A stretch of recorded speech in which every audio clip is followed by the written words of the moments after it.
All right. Did you guys enjoy that worship this morning? Whew. Was that great? Yeah. Wow. Oh my goodness. Oh my goodness. I love that. So we're in week 2 of Love is the Agenda. I've been looking forward to this week. Yeah, it's a lot of planning going into this. I've been looking forward to it too. It's great. Yeah, I'm glad. For those of you guys who don't know, Pastor Otis here, he's one of our executive pastors, and his responsibility is really overseeing all things related to church and community engagement.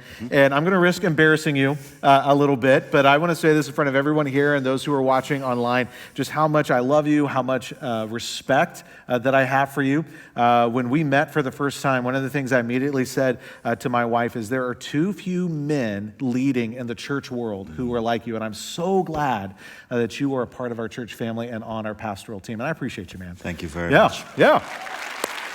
And so we've got to go to Africa together, and that was a great thing. I am really eager for you all to engage with things that Pastor Otis and his team have been working on this week. We're going to talk a little bit more about that in a few minutes, but in the meantime, let me say this.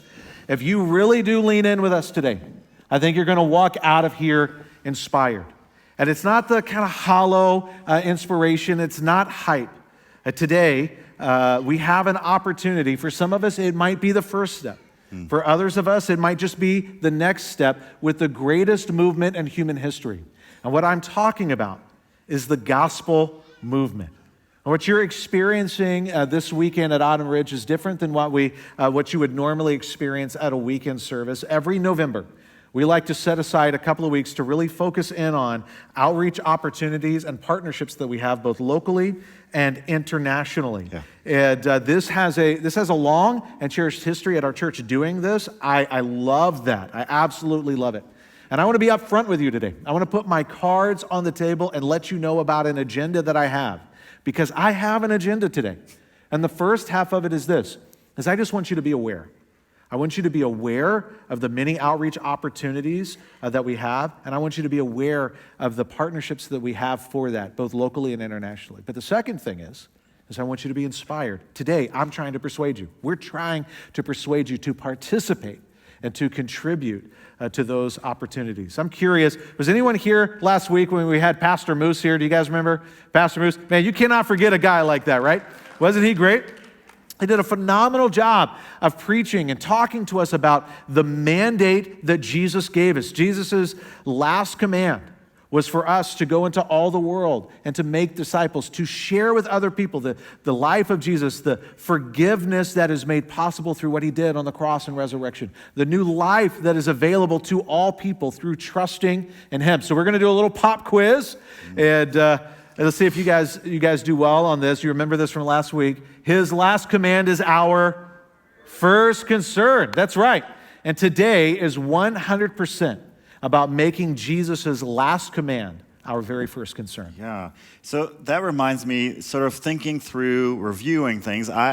I've only been here for about a year and a half. When you got here, these 2 weeks were called the Missions Festival. I wonder if people in our audience know why you decided to call it Love is the Agenda. Yeah, we did change the name and call it Love is the Agenda. And sometimes people use the word agenda in an ugly way, right? They use the word agenda to mean something manipulative or underhanded or something secretive. And many times I find that unfortunate because anytime we do anything, we have an agenda. And when we use the word agenda, what we mean is that driving force, the motivating reason behind what we do. But when we talk about agenda, we're also talking about the desired outcome that we're hoping to achieve. And anytime any of us ever do anything, we have an agenda. You have an agenda today. Your agenda is the reason why you came on this cold November morning to be a part of this service. And there's probably something that you're hoping will be an outcome for you or an outcome for others. That's part of the agenda that you have. And that's a good thing. There's nothing wrong with having that. This is our agenda. And it comes from the words of the Apostle Paul and something that he wrote to a church in Corinth. And we find it in the New Testament, 2 Corinthians chapter 5. For Christ's love compels us, because we are convinced that one died for all, and therefore all died. And there he is talking about Jesus' literal death, and then he's using a metaphor to describe a kind of death that we all have. It's not that we died, but we died to our set of preferences. We died to our old way of life. We died to our agendas. And it's not that those things are bad, but they're not important anymore. We have something new. And he died for all, that those who live should no longer live for who? Themselves. We should no longer live for who? Ourselves. That's right. Instead of living for ourselves, we live for him. We live for him who died for all believers everywhere, for all people everywhere. He died for them, who died for us, and he was raised again. Now, it is the love of Jesus. It's the love of Jesus that's the motivation behind everything that we do. And experiencing his love and sharing it so that other people can experience it. That's the desired outcome that we hope to achieve. Everything that it means to know Jesus, everything that it means to follow Jesus can be distilled down into this one word. And that word is love. And if you know Jesus and if you're familiar with his life and you know the Gospels, what I'm going to say next is not a surprise to you. One time, a very informed religious person asked Jesus, what is the most important command? What's the most important thing we should be doing with our lives? What's the number one thing God wants from us? And Jesus said this, it's to love the Lord your God with all your heart, soul, mind, and strength. To love God with all of who you are. And then Jesus surprised the people who were there. He said, and there's a second one. And the second one is equally important. He said it's to love your neighbor as yourself. And then he told the story that we know of the Good Samaritan, which proves this point, that we should love all other people in the same way that we love ourselves. And these are the words, that's what the Apostle Paul is picking up on. That's why he wrote this. The motivation behind everything that we do as believers and as a church, and the outcome that we seek to achieve is love. Therefore, love is the agenda. Love is our agenda, and love is the agenda for outreach and for missions. And as you think about that, I have a question that I want you to consider. It's a question I'd really love for you to remember. I think it's a good question for us to wrestle with, and this is what it is. Do you want for someone, or do you want from someone? Do you want for someone, or do you want from someone? This is an important question. This is a question that I think can be applied to just about any situation we're in life. Even when we do beautiful things, even when we do good things, if it's motivated by something that we're trying to get from someone, whatever that is, it's not love. For it to be love, fundamentally, at the root, it has to be driven by what we want for someone, not what we want from them. And so when we share our faith in Jesus with others, it should be because we want for them, not from them. Yep. When our church does things like Ridgefest, we're not trying to get anything from the community. We do it simply because we want for our community. As your pastor, in times when I ask you, would you give generously? It's not primarily about me trying to get something from you. I want for you. I want you to be deeply connected and a part of all that Jesus saved you for and called you to. And a little bit later, we're going to talk about a way to connect with our missionaries out in the cafe, and I hope when you go out that you walk around and connect with those partners. We're going to talk about what's happening out on the trees, what we mean by angel tree. We're going to talk about something called big boxes, and we want you to be a part of that. But it's not because we're trying to get something from you. We want good for you. And we want good for the people who are going to be on the receiving end of that kindness and generosity. Because these are the things. These are some of the ways that Jesus loves to make his incredible loving kindness known. He loves to make himself known through these kinds of things. And so last year, we really highlighted a couple of partnerships, one internationally and one locally. Yeah. Our international partnership is Compassion Evangelical Hospital. For those of you who may not be aware, Compassion Evangelical Hospital is in Guinea and West Africa. Some years ago, our church helped to build that hospital, and we've had a long and deep, meaningful relationship with them. And then we're going to get to go there in January. I'm looking forward to that. And then our local partner is one where I love to volunteer. It's Next Chapter Ministries. That is close to my heart. So would you give us just a report what happened last year and give us an update on that? Yeah, so last year during our Freedom Campaign, as us as a congregation paid off the mortgage for this property, we wanted to give freedom to other ministries who we partner with, and those are the two that you heard about today, to be able to expand their ministry. And so in Guinea, the second poorest country in the world, and a population that's 98% Muslim, us as a family gave to build what we call a Child Evangelism Center. And this is it. It's now completed. It is a space for children in Guinea to go and learn about Jesus after school. It's a safe place for them to be, whether families work at the hospital or in the hospital as patients or just in the community space. It is such a great opportunity for these kids to have a safe place to go and hear about Jesus in a place where most of their relatives and people would be Muslim. It's so amazing. I love that. Yeah. Tell us about Next Chapter. Yeah, so Next Chapter, as we talked about, we got to pay off not our first mortgage for them, but our second mortgage for him. The house in the middle is the one that we most recently paid off, and this house is a place where men get to come and reinvigorate their lives with Jesus, to break the cycle of incarceration and be all that God wants them to be. It's a house full of joy, a house full of learning, a house full of safety for these men who are coming out of prison and rebuilding their lives. All right, and so we did that last year, and that freed Next Chapter to do something else very recently. I want you to tell everybody about that. Yeah, so because they weren't paying this mortgage, because this particular ministry is such an influence in that community, they were able to buy yet another house in that community so that they can continue to be leaders in that community and expand it into more men and more families in the future. That's awesome. I love that. That's great. Yeah, let's celebrate that. That's good stuff. That's really, really good stuff. All right. So this is what the Bible talks about. This is what's happening when Paul is talking to Timothy in 1 Timothy, and we're going to read this verse today from 1 Timothy chapter 6. It says, "Command those who are rich in the present world not to be arrogant, nor to put their hope in wealth, which is so uncertain, but to put their hope in God, who richly provides everything for our enjoyment.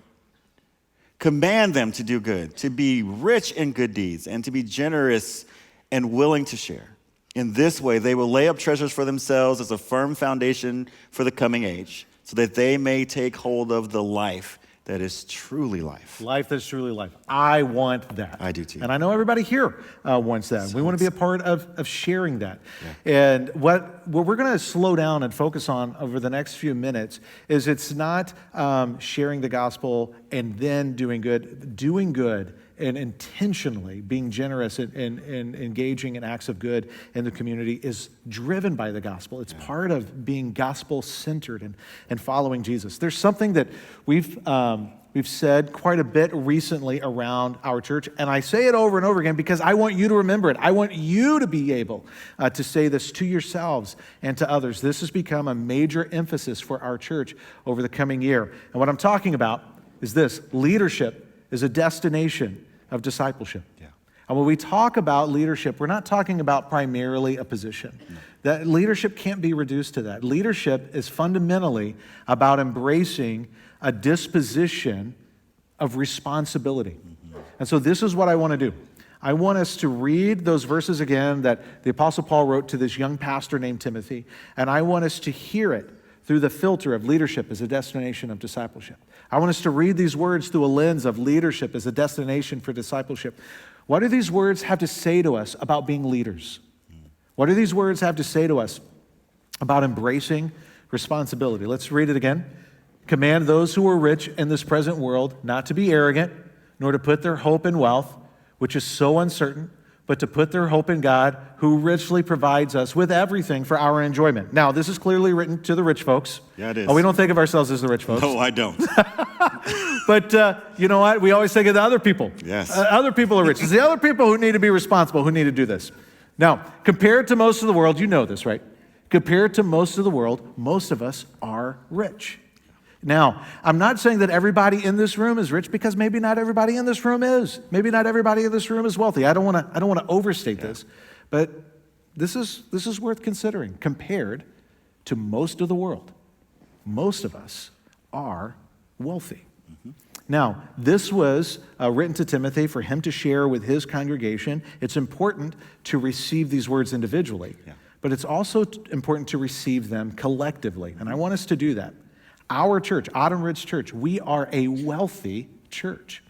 Now, it doesn't mean that everybody who comes to this church is wealthy, but collectively, we are a well-resourced church. We are a wealthy church. And so what I want us to do is I want us to read these words, and I want us to read them as though they were written to us. Let's make it personal. So I'm going to change a few words. Let's see if you can identify what I changed. Command Autumn Ridge Church not to be arrogant, nor to put their hope in wealth, which is so uncertain, but to put their hope in God, who richly provides us with everything for our enjoyment. Even if there's people in the room or watching online who aren't sure that they believe in God or aren't sure that the Bible is something that they can trust, this is one of those times I think everybody agrees the Bible gets it right. It does. The Bible hits the nail on the head. I mean, who can argue with this? Isn't this something that we all kind of agree upon, that there's something about wealth that exposes a vulnerability in us to arrogance? It doesn't mean that everybody who's wealthy is arrogant. I know some incredibly humble people who are wealthy. It's just there's a vulnerability there. Yeah. Isn't it true that there's just this vulnerability that the more you have, it's easier for us to think that we're superior to those who have less. And even though we all know, we know that money can take wings and fly away any second, and we've seen those sorts of things happen over the past 2 or 3 years, there's just something inside of us that we're just vulnerable to, maybe not all of us, but some of us, we're vulnerable to counting on how much money we can count. Yep. And so this is what I want us to do. I want us to take these words seriously. Let's really marinate in what they say. But let's do this too. Let's make sure we notice what it doesn't say. Yeah, have you noticed what these verses don't say? It doesn't say that being rich is bad. It doesn't say that being wealthy is a sin. It doesn't say that there's anything wrong with having a lot. What these verses do, they confront us about the vulnerability to sin that we have that can be exposed by wealth.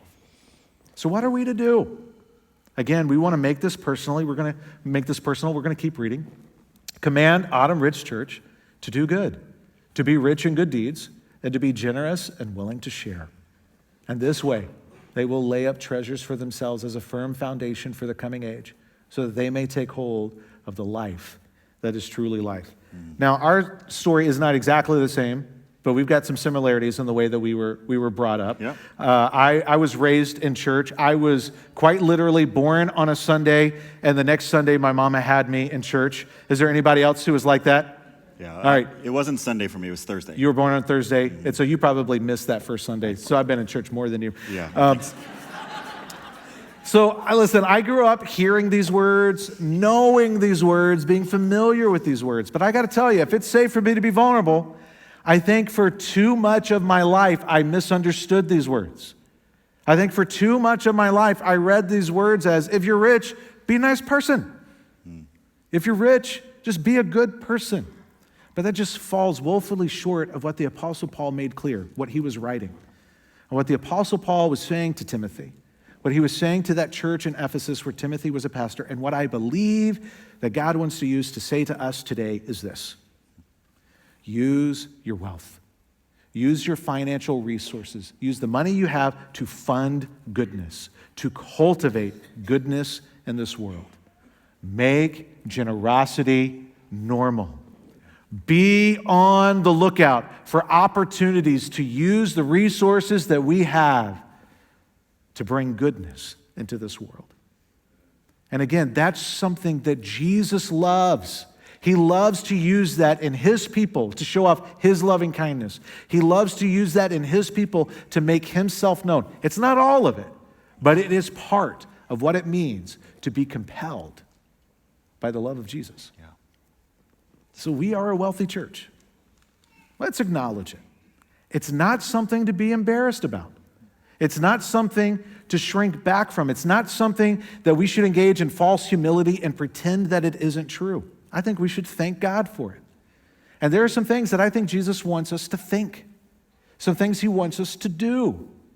There are some ways that he probably wants us to feel. And this is one of those things that I believe from my heart that Jesus would want us to come to terms with today. And it's this: don't feel guilty about wealth.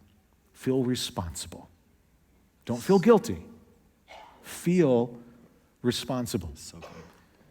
Many of you, I think, have heard me say this before, that one of the things that motivated Heather and I to want to move our family here and join Autumn Ridge is this church's long and beautiful history with generosity. It's something I love about this church. It's something that I love and I appreciate about you. A few minutes ago, Pastor Otis talked about Compassion Evangelical Hospital. Mm-hmm. One of the surgeons who operates there at Compassion Evangelical Hospital is a man named Dr. Paul Sajani. This is him and his wife, Elizabeth. Very recently, we learned that Dr. Paul was diagnosed with a neurological condition that needed surgery, and if it was not treated, he would probably go blind by the end of next month. And if he didn't get this much needed surgery, either at the end of next year or the year after that, he would probably lose his life. And this is a man who's dedicated his life to bringing healing to others. And he's in a tough spot. And what I want to share with you today is because of God's grace, because of God's loving kindness to us as a church, and for those of you who give financially, because of all of that, we were in a position that we could do something about it. And so recently we were able to pay for Dr. Paul Sajani to have this life-changing, life-saving surgery. And I want to say as your pastor, thank you for putting us in a position where we could do that. Thank you.